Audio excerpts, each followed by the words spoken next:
আসসালামু আলাইকুম। সবাই কেমন আছেন? আশা করছি ভালো আছেন। আল্লাহর রহমতে আমরাও ভালো আছি। তো হঠাৎ করে একটু ঠান্ডা লাগছে, গলা ব্যথাও করতেছে। এজন্য ভয়েসটা হয়তো অত ভালো হবে না। তো আজকে সিনিকদাকে দিতে যাচ্ছি আমি। ১ম এ মতিঝিল দিয়ে আসার কথা ছিল। তো ভাবলাম যে মতিঝিল দিয়ে আসার দরকার নেই, একবারে আগারগা পর্যন্তই দিয়ে আসি। তো আমি আগারগা পর্যন্ত যাবো আর ওইখানে আমার ভাইস্তা আসবে কমল, ও আইসা নিয়ে যাবে। তো এই যে পোপো বাস্তি চলে আসলাম। তো আমি কখনো এর আগে এই মেট্রো দিয়ে একা একা যাই নাই। আমার হাজবেন্ড ছিল, তো এই ফার্স্ট আর কি একা একা যাচ্ছি, তো নার্ভাস লাগতেছে। আর ও ছোট মানুষ, ও তো আর এত কিছু বুঝবে না। টিকিট কাটাটা অনেক ঝামেলা, আমি সবসময় দাঁড়ায় থাকছি, ও কি ওই টিকিট কাইটা নিয়ে আসছে।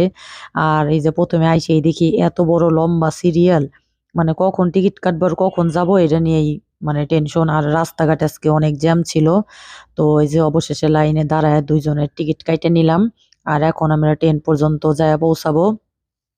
তো ওই যে সিনিকদা আগে আগে যাচ্ছে আর আমি পিছনে পিছনে যাচ্ছি। তো এই যে ১ সেকেন্ডের জন্য এই ট্রেনটা আর কি মিস করলাম, এখন আমাদেরকে পরের ট্রেনে যাইতে হবে।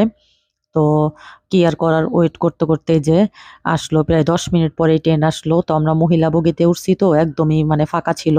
আর সিনিকদা বলতেছিল ও নাকি আবিরকে অনেক মিস করবে, আবিরও সিনিকদাকে অনেক মিস করবে। ট্রেনটির গন্তব্যস্থল উত্তরা উত্তর। পরের স্টেশন বাংলাদেশ সচিবালয়। This train is bound for Uttara North. Next station is Bangladesh Secretariat.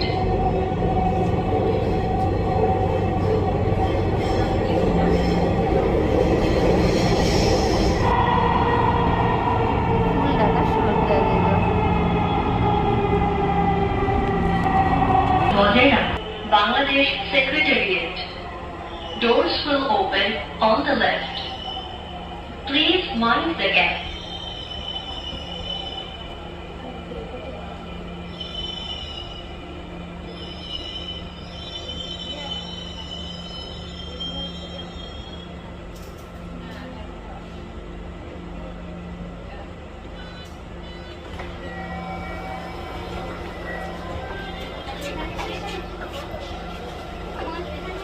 দয়া করে দরজা থেকে নিরাপদ দূরত্বে দাঁড়ান। তো এই তো আগারগা চলে আসলাম, আর ওই যে আমার ভাইস্তা কোমল আসতেছে। তো মাশাল্লাহ ওরে খুব হ্যান্ডসাম লাগতেছে, খুবই সুন্দর লাগতেছে। তো অনেকদিন পর ওর সাথে আর কি দেখা হইলো। তো ও বলতেছিল ফুপু বাসায় চলো, তো আমি বলতেছি যে না, বাসায় যাবো না, অন্য একদিন যাবো। তো আমাকে অনেক বলতেছিল ফুপু চলো একটু রেস্ট নিয়ে তারপরে বিকালে যাও। আমি বলতেছি যে না। তো ওদের দুই ভাই বোনকে বিদায় দিয়ে আমি আবার এই যে টিকিট কাটলাম। আর একা একা একটু নার্ভাস লাগতেছে, কারণ এর আগে কখনোই তো একা যাই নাই। তো এই ফার্স্ট টাইম। তো এতক্ষণ ছিনিকদা ছিল, এখন আবার পুরাপুরি একা। তো কিছু করার নাই, যাইতে হইব।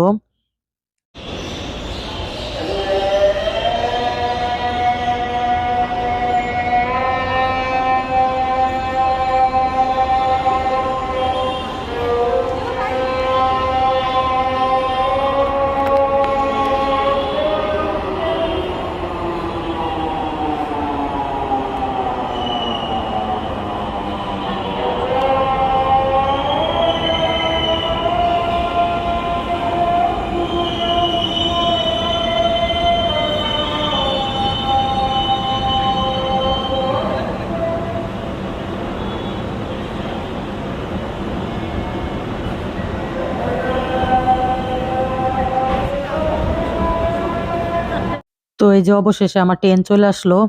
আর এখানে আজানও দিয়ে দিছিল, দুপুর ১টা বাজে গেছিল। আর আমার ভাইস্তা বলতেছিল পপু তুমি একলা একলা চিনলা কিভাবে। আর এদিকে যে আম্মার বাসায় চলে আসলাম।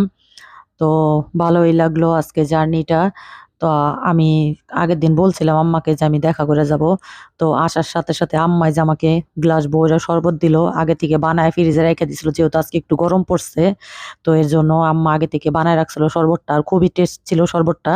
তারপরে শরবত খাওয়ার পরে এখন দেখি বৃষ্টি আসতেছে, প্রথমে অন্ধকার হয়ে আসলো, পরে যে বৃষ্টি নামতেছে। তো আমি বৃষ্টিটা কাছ থেকে দেখার নোর চেষ্টা করতেছি।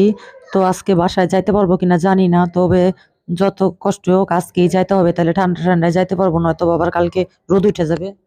তো 8:30 পর্যন্ত তো ট্রেন থাকবে। তো 8টার আগেও যদি থাইমা যায় তাও আমি আজকে চলে যাব। নাইলে কালকে আবার এই রোদের ভিতরে যাওয়াটা সম্ভব না। আজকে একটু ঠান্ডার ভিতরে চলে যেতে পারবো। আরামে বাসায় যেয়ে রেস্ট নিতে পারবো।